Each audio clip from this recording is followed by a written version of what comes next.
So many of y'all are probably familiar with the Sears prefabricated homes where they cut the pieces of timber to size and shipped them out and were built on site.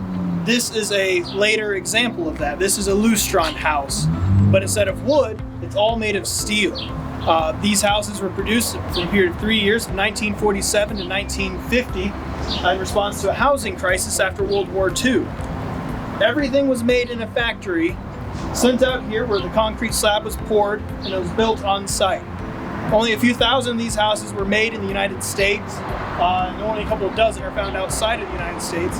And of those, 1,500 are known to still be left today. Many of the unique features to the Lustron house are these metal panel sidings. This window design is seen in no other, style of housing there is. This 4-panel stack on the outside with the giant single panel in the middle is unique to this style of house. It's known as the Lustron window. They came in several varieties. Were usually 2 or 3 bedroom, and were quite popular on military bases to provide quick and cheap housing. These were built in response to a housing crisis post-World War II. They didn't have enough houses for everybody. They needed something cheap, something that could be built quickly. So the United States government gave a contract to the Lustron company to produce these. They even gave them a spare factory in Cleveland, Ohio that was producing airplanes for this purpose. Production halted in June of 1950 when the company went under. They were selling the houses too cheap, and they weren't getting enough sales. They weren't producing enough, so they weren't able to pay back the loans they owed the government, and so production stopped.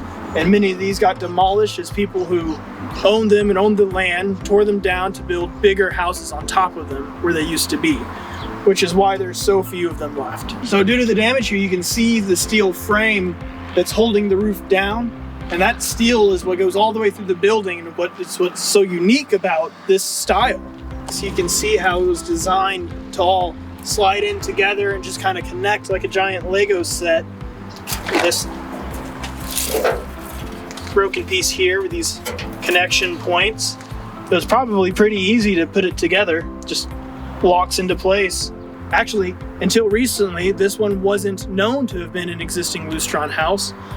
We're still working on adding it to all the national registers and the lists that keep track of these, but it is one of those unexpected gems we have in KCK.